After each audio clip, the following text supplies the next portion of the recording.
नमस्कार, स्वागत है झारखंड की बड़ी खबरों में। चलिए देखते हैं फटाफट 25 बड़ी खबरों को। पहली बड़ी खबर, पारा शिक्षक बन गए सहायक अध्यापक, कैबिनेट से मिली मंजूरी। अब झारखंड के पारा शिक्षक सहायक अध्यापक के रूप में जाने जाएंगे। मुख्यमंत्री हेमंत सोरेन की अध्यक्षता में हुई बुधवार को कैबिनेट की बैठक में इस प्रस्ताव को मंजूरी प्रदान की गई। कैबिनेट की बैठक में कुल 51 प्रस्तावों पर मुहर लगाई गई है। झारखंड में पेट्रोल सब्सिडी के लिए ऐप हुआ लॉन्च। राष्ट्रीय खाद्य सुरक्षा योजना झारखंड राज्य खाद्य सुरक्षा योजना से आच्छादित गरीब लोगों को उनके 2 पहिया वाहन के लिए पेट्रोल सब्सिडी योजना के तहत निबंधन के लिए सीएम सपोर्ट्स ऐप लॉन्च कर दिया गया है। jsfss.jharkhand.gov.in में निबंधन कर राशन कार्डधारी योजना का लाभ ले सकेंगे। झारखंड के शिक्षा मंत्री जगन्नाथ महतो ने कहा कि आज मुख्यमंत्री श्री हेमंत सोरेन जी की अध्यक्षता में हुई कैबिनेट की बैठक में पारा शिक्षकों से जुड़ी नियमावली को मंजूरी प्रदान कर दी गई, जिससे कि झारखंड के 62,000 पारा शिक्षकों को सीधा लाभ मिलेगा। अब झारखंड के पारा शिक्षक सहायक अध्यापक के रूप में जाने जाएंगे। झारखंड सरकार ने शुरू की किसानों के लिए कॉल सेंटर। किसानों की समस्याओं से अवगत होने के लिए राज्य सरकार ने किसान कॉल सेंटर शुरू करने की पहल की है। झारखंड के कृषि मंत्री बादल पत्रलेख ने नेपाल हाउस में इसके ऑनलाइन शुभारंभ के अवसर पर मौजूद रहे। उन्होंने ब्लॉकचेन टेक्नोलॉजी एवं कोविड-19 टीकाकरण के लिए प्रेरित करने के लिए कृषि विभाग द्वारा तैयार गीत का शुभारंभ भी किया। पासवान ने स्कूल खोलने के लिए देश भर के मुख्यमंत्रियों को लिखा पत्र। Private schools and children welfare association Paswan ने देश भर के मुख्यमंत्रियों को पत्र लिखकर विद्यालय खोलने की मांग की है। पासवा का राष्ट्रीय नेतृत्व प्रधानमंत्री को पत्र लिखकर स्कूल अविलंब खोलने की मांग कर रहा है। 13 अनुसूचित जिलों में मात्र स्थानीय लोगों की नियुक्ति का नियम खत्म। झारखंड के 13 अनुसूचित जिलों में जिला स्तरीय पदों पर नियुक्ति के लिए झारखंड सरकार की ओर से नया संकल्प जारी कर दिया गया है। पहले इन पदों पर होने वाली नियुक्तियों में जिले के स्थानीय लोगों की प्राथमिकता, जहां लोगों को प्राथमिकता दी जाती थी, अब नए संकल्प में यह व्यवस्था खत्म कर दी गई है। गणतंत्र दिवस समारोह में मास्क हुआ अनिवार्य। झारखंड में गणतंत्र दिवस समारोह के लिए मुख्य सचिव ने कई दिशा निर्देश जारी कर दिए हैं। कार्यक्रम स्थल पर लोगों को मास्क लगाना अनिवार्य होगा। अतिथियों के बैठने के लिए कुर्सियों के बीच 2 गज की दूरी का पालन किया जाएगा। साथ ही स्थल पर मेडिकल कैंप भी लगाया जाएगा। झारखंड में ठेकेदारी के काम में मिलेगा एसटी, एससी और ओबीसी को प्राथमिकता। झारखंड में ठेकेदारी के काम में एसटी, एससी और ओबीसी को प्राथमिकता दी जाएगी। पथ निर्माण विभाग ने इस आशय का प्रस्ताव तैयार किया है। इसके तहत पीडब्ल्यूडी कोड में संशोधन किया जाएगा। झारखंड के मुख्यमंत्री श्री हेमंत सोरेन से झारखंड के मंत्री श्री बन्ना गुप्ता ने मुलाकात कर ज्ञापन सौंपा। उन्होंने झारखंड राज्य अंतर्गत विभिन्न जिला न्यायालयों में लोक अभियोजकों के रिक्त पदों के संबंध में यथोचित कार्रवाई करने का आग्रह मुख्यमंत्री श्री हेमंत सोरेन से किया है। 6 महीने बाद 30% लोगों की खत्म हो गई कोविड टीके से मिली इम्यूनिटी। कोरोना वायरस वैक्सीनेशन को लेकर एक नई रिसर्च सामने आई है, जिसमें दावा किया गया है कि लगभग 30% लोगों को टीका लगवाने से मिली प्रतिरक्षा 6 महीने बाद खत्म हो गई।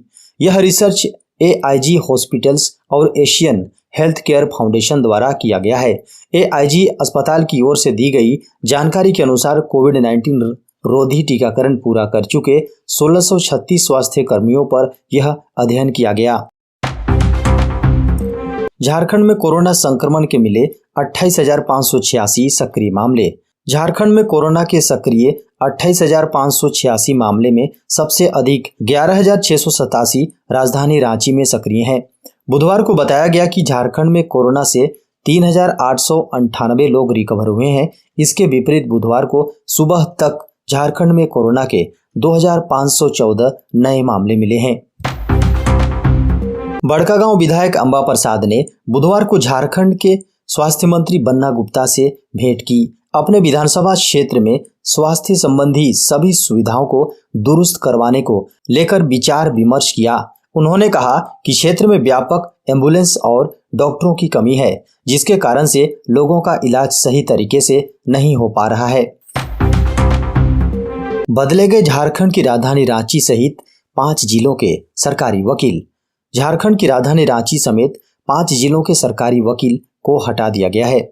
इनके जगह पर नए जीपी की नियुक्ति से संबंधित पत्र जारी कर दिया गया है। जिन जिलों के जीपी को हटाया गया है, इनमें रांची, सरायकेला खरसावां, गोड्डा, पश्चिमी सिंहभूम और धनबाद शामिल हैं। जेपीएससी ने दंत चिकित्सक की नियुक्ति के लिए मांगा आवेदन। झारखंड लोक सेवा आयोग यानी जेपीएससी द्वारा झारखंड में विभिन्न श्रेणी में कुल 93 डेंटल डॉक्टरों की नियुक्ति की जा रही है। इनमें 23 रेगुलर डेंटल डॉक्टर और 38 बैकलॉग डेंटल डॉक्टर शामिल हैं। इसके अलावा 20 सीनियर डेंटल डॉक्टर और 12 जिला डेंटल डॉक्टर की नियुक्ति होनी है। इसके लिए 8 फरवरी से 28 फरवरी 2022 तक ऑनलाइन आवेदन मांगे गए हैं। माली में फंसे झारखंड के मजदूरों की हवाई जहाज से जल्द होगी वापसी। दक्षिण अफ्रीका के माली में फंसे गिरिडीह और हजारीबाग के सभी 33 मजदूरों की वतन वापसी का रास्ता साफ हो गया है।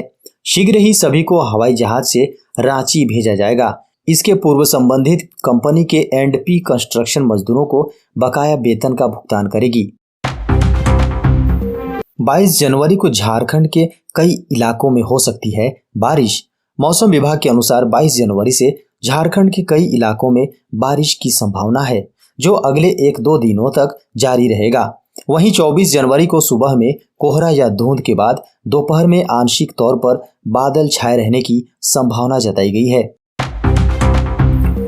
गुमला जेल में पार्टी मामले में प्रशासन की बड़ी कार्रवाई, जेलर सहित 4 सस्पेंड। झारखंड के गुमला स्थित जिला जेल में बंद अपराधियों द्वारा शराब पार्टी की तस्वीरें सामने आने के बाद झारखंड सरकार ने कड़ी कार्रवाई की है। गुमला जेल के प्रभारी जेलर सहित 4 जेल कर्मियों को निलंबित कर दिया गया है। इसके अलावा गुमला जेल के सुपरिटेंडेंट के खिलाफ विभागीय कार्यवाही चलाने का आदेश दिया गया है। कोरोना संक्रमण से होने वाली मौतों के बाद परिजनों को मिलने वाले मुआवजे की राशि के भुगतान के मामले में सुप्रीम कोर्ट ने राज्य सरकारों को फटकार लगाई है। कोर्ट ने पूछा है कि पीड़ितों को अब तक भुगतान क्यों नहीं किया गया। जस्टिस संजीव खन्ना ने गुजरात सरकार को डांटते हुए कहा है कि आपके यहाँ गंभीर किस्म का गड़बड़ झाला है। आंकड़ा 10,000 मौत का है, लेकिन मुआवजे के लिए 91,000 से अधिक लोगों ने दावा किया है। झारखंड में नक्सलियों द्वारा लगाए गए 15 प्रेशर कुकर बम बरामद। सरायकेला खरसावां जिला अंतर्गत कुचाई इलाके में पुलिस और सुरक्षा बलों को नुकसान पहुंचाने की नक्सलियों की एक बड़ी साजिश नाकाम कर दी गई है। पुलिस ने रंगो पहाड़ी के पास जंगल से होकर गुजरने वाले रास्ते में नक्सलियों द्वारा लगाए गए 15 प्रेशर कुकर बम बरामद करने के बाद उन्हें नष्ट कर दिया है। गुमला में 9वीं की छात्रा से डुमरी के 6 युवकों ने किया सामूहिक दुष्कर्म।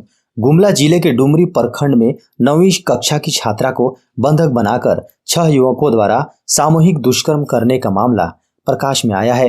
आरोपियों ने छात्रा के एक रिश्तेदार को पहले बंधक बनाकर उसकी पिटाई किया। रिश्तेदार के मोबाइल फोन से छात्रा को फोन कर बुलाया। इसके बाद छात्रा को बंधक बनाकर सामूहिक दुष्कर्म की घटना को अंजाम दिया गया। झारखंड में निजी कंपनियों में स्थानीयों को 75% मिले नियोजन। पोड़ैयाहाट विधायक प्रदीप यादव ने बुधवार को मुख्यमंत्री हेमंत सोरेन से मिलकर विभिन्न मुद्दों को लेकर मांग पत्र सौंपा। इसमें कहा गया है कि सभी निजी कंपनियों में 75% स्थानीय झारखंडी उम्मीदवारों का नियोजन कानून 2021 को कठोरता से लागू किया जाए। पीएम मोदी का दावा, कोविड के दौरान भारत ने दुनिया को दिखाई अद्भुत क्षमता। प्रधानमंत्री नरेंद्र मोदी ने सोमवार को वीडियो कॉन्फ्रेंसिंग के माध्यम से वर्ल्ड इकोनॉमिक फोरम के दावोस एजेंडा में स्टेट ऑफ द वर्ल्ड विशेष संबोधन के दौरान जोर देकर कहा कि कोविड-19 महामारी के दौरान भारत ने एक पृथ्वी एक स्वास्थ्य के अपने दृष्टिकोण का पालन करते हुए आवश्यक दवाओं और टीकों की आपूर्ति करके लाखों लोगों की जान बचाई। सरकार ने एडवांस करदाताओं को बड़ी राहत दी है। करदाताओं को अग्रिम निर्णय के लिए ईमेल के जरिए आवेदन करने की सुविधा देने वाली ईमेल जी हां ई एडवांस रूलिंग्स योजना अधिसूचित कर दी गई है। इससे खासतौर पर प्रवासी करदाताओं को फायदा होगा। केंद्रीय प्रत्यक्ष कर सीबीडीटी ने ई एडवांस रूलिंग्स योजना को अधिसूचित करते हुए कहा है कि एडवांस रूलिंग्स बोर्ड के समक्ष सुनवाई वीडियो कॉन्फ्रेंसिंग या वीडियो टेलीफोन के जरिए की जाएगी। सिमडेगा में युवक को जिंदा जलाने वाले सभी 13 नामजद आरोपी गिरफ्तार। सिमडेगा जिले के कोलेबिरा थाना अंतर्गत बेसरा जारा बाजार टाड़ निवासी संजू प्रधान उर्फ संजय प्रधान के हत्या में शामिल सभी 13 नामजद आरोपियों को पुलिस ने गिरफ्तार कर लिया है। इस मामले में मंगलवार की देर रात पुलिस ने छापा मारकर अंतिम आरोपी मनसीद बूढ़ को हिरासत में ले लिया है। सुप्रीम कोर्ट ने मंगलवार को केंद्र से सभी राज्यों में सामुदायिक रसोई खोलने के लिए एक मॉडल योजना तैयार करने को कहा है। कोर्ट ने कहा कि हम यह नहीं कह रहे हैं कि केंद्र सरकार जरूरतमंदों को भोजन नहीं दे रही है या सहायता नहीं कर रही है, लेकिन केंद्र सरकार को सामुदायिक रसोई के लिए एक मॉडल योजना बनानी चाहिए और इसे लागू करने का काम राज्य सरकारों पर छोड़ देना चाहिए। पीएम किसान का नियम बदला, आधार के साथ अब राशन कार्ड भी जरूरी।